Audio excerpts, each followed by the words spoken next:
Many thanks for staying with us and welcome back. You're watching Business Week here on Arise News. Now I'm joined by Muktar Mohammed, we CEO Finance with Muktar, to review some of our top stories in more detail. Good morning to you, Muktar. Always a pleasure to have you here. First time I'm chatting with you this year. Yeah, Happy New Year. Yeah, same to you. We're almost at the end of January already. How time flies. Well, we've got quite a bit to get through. Let's begin with Nigeria officially becoming the second African country to join Brics as a partner country. We have to emphasize partner, not full member. That's what I love about it, is partnership. As a partner, we need to, Brics nation need to look at what they can gain from Nigeria before Nigeria become a full member. I'm not a fan of the so-called Brics nation because, again, when you look at even trade within the Brics nations, it's very low. And also when you look at the Brics nation and their reserve, I said none of these Brics nations have reserve in each other currencies. Most of their reserves are all in the US dollar dominance, and they're still building those reserves. So when you look at that, you just think it's more or less going to be like a jamboree. And Nigeria being a partner, we need to be careful being a partnership so that it doesn't stop our relationship with other emerging economic, especially Europe and also the United States of America. So I'm not excited about Brics nation. If you look at those big nations, I think the only country that would virtually do business with very well is India. And then South Africa, of course, is an African bilateral agreement. When you look at Brazil, you look at the other big nations in the Brics nation, how many business do we really transact with them? Our business are most with the Europeans, China is there, yeah, we do most business with China also. It's also part of the Brics nation. But you and I know why China wants to be the Brics nation, because they will be like the head of that than being the G7, which have a lot of issues. So for me, I'm not so much fan of it. Even the same China have most of their reserve also in the United States dollar. So outside of that, what else in Brazil? Don't do so much business with Nigeria. We don't do so much business with other Brics nations. So for me, it's a jamboree thing. I don't think it's something for us to be excited about. Being a partner, let's see how much of that can happen. Then if we look at the volume of trade within then we can say we are going to benefit from being a Brics nation. For now, I don't think there's anything to be excited about being a Brics nation, because even within the Brics nation, like I said, there's nothing happening within themselves. And particularly if we look at international relations and diplomacy, these BRIC nations are mostly perceived to be anti-American. So would a trend a bit likely? Even with that perception, but you realize that they still also, whether you call it through the front door, through the back door, do more business with America than any other BRICS nation. In spite of those international diplomacy, and you know that their companies need to grow, you know that their people need to have those jobs, then you need to partner with the American market because they have the population, they have the market, they have the infrastructure. So if you look at Brazil do more trade with the United States than even with India.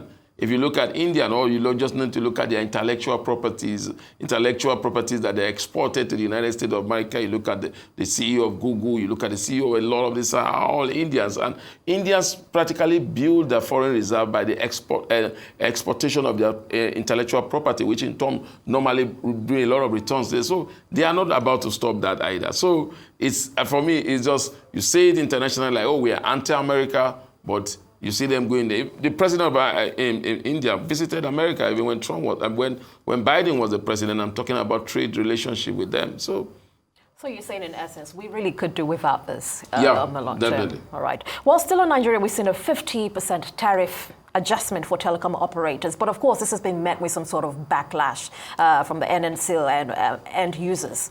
What's your take on this? Well, Nigeria Labour Congress, we always say, but they know that it's a private business, let's be sincere. And they have kept tariff for about 12 years. You need to give it to them. This seems to be the only sector that maintained tariff for a very, very long time. Even despite the inflationary pressure, despite the exchange. You just need to look at their numbers that the companies that are listed in the exchange did sometime last year, the numbers. You see MTN, record losses, you see Alta. If you continue like this, those companies will not be able to sustain. And you need to look at the number of Nigerians those companies have employed directly. Then you look at indirectly the kind of business that lots of smaller business that will collapse if this company goes under. So definitely, there was need for that tariff hike. It was not about, if there will be a tariff hike. It was all about when will this tariff hike come.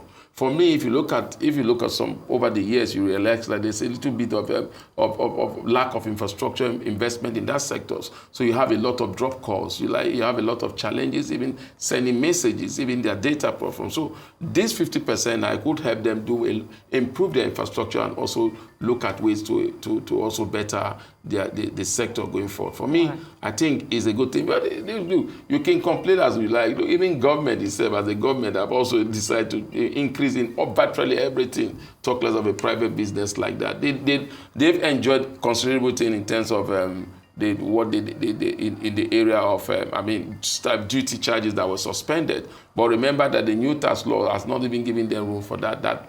Maybe that might not hold. So definitely, 12 years is certainly a long time, and this would posit that there is legitimacy on the part of the operators here. Yeah. But what about the concern of the NLC saying that this same inflation that they are complaining about, the average Nigerian is experiencing it at a very heightened level? If you look at the NLC, you can say, okay, fine, but you also have had an increment in your minimum wage. Okay, that's a good based one. on inflation. So you have had your increment in your minimum wage. You don't want them to sustain you. Later on, you start picketing them that they are having contract staffs and others. You know that they're a backward of the economy. You know the Nigerian Labour Congress just need to talk and everything. Remember, even when we know that deregulation has come to stay, fuel price will fluctuate up and down. The Nigerian Labour Congress will always say, we're against fuel price hike, but that's a policy. It's a private business. It's up for us to adjust to serve, and you have different means of trying to communicate. It's only a matter of time before it happens. Well, let's move on to the United States, of course, dominating headlines this week as Trump, of course, we saw his inauguration finally, like you said. Well, let's begin with a 75-day grace that has been offered to TikTok. Was it strategic in any way for Trump's administration? Very strategic. Remember, the Supreme Court have given a judgment. Before that, Trump was even saying that he wished the Supreme Court would suspend that judgment until after he comes to power. Then also, you remember that the TikTok CEO also visited him before taking over, and he's trying to say, look. And they asked him, before now you were against TikTok. Well, what has changed? He said, because he started using TikTok. So it has changed his perception about TikTok. And so when you look at Trump the president, you see the Trump the businessman.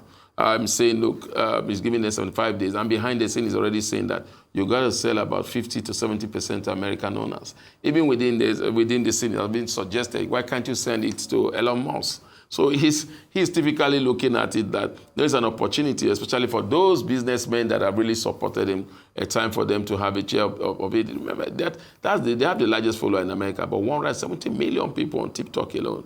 That is huge. And you look at Trump's in his policy, he's always thinking of American first. He's saying, if you have 170 million people, then we need to be the largest shareholder because we need to get that money and that office in America and make sure we be able to employ more Americans. That's his whole idea. Like the true businessman that he is, right? Yeah, so I'm not surprised about the allowing them to have that 75 days. He's not saying that TikTok is not going against the Supreme Court judgment. He's just telling them, giving them more 75 days to get more investors, and those investors must be America. They have to have about 50 to 70% holding on TikTok. That is a typical Donald Trump. Very calculated, very strategic. Well, still on Trump, because quite a number of headlines rolling with him this week. He's vowed to strong-arm Saudi Arabia and OPEC, to crush oil prices. What do you make of this? That's not a surprise. That's Trump. The first tenure, he always favored low oil price. He have always said it. If you look at his inauguration speech, he have already embarked upon it that time. Look, he is stylishly threatening OPEC nation that America will become an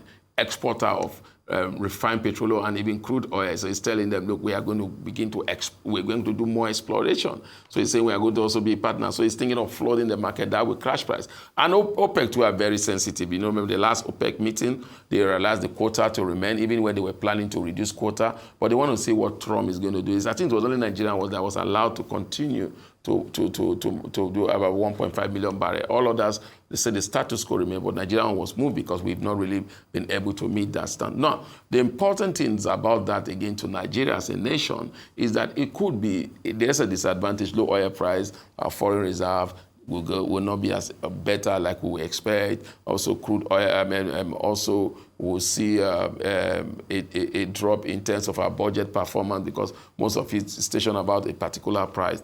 But the interesting thing is that a low crude oil price will favor internal, especially internal economy like ours now that we are even doing production. We are even having those refined petroleum products here in the country. Remember, Dangote just made an increment due to high price of crude oil. So a lower price crude oil also could be an advantage to the lower end of Nigeria. That means we might get fuel price come down again. So that is a snowball effect. In one area, it's going to be positive, but in the other area, it's going to be negative. But it all depends on how Nigeria is going to manage it. It could be an opportunity for other nations to begin to do business, Nigeria, especially in the renewable clean energy gas sector, which we have one of the largest deposits in the world. So for me, when you look at that story, fine is good. You have to still bring down the price. The positivity there is it could be positive to the ordinary Nigerian for the first time. A global policy now becoming positive because we're involved in local refining of the petroleum product. So that, for me, is what I take from what he said. Very interesting perspective there, and whichever way we look at it, something has got to give ultimately. Muktar, I want to thank you so much. We've unfortunately run out of time. We have, tariffs on Mexico, Canada. We have to have that conversation at another time, but many thanks, and we'll see you again very soon. Thank you for having me. All right, and you.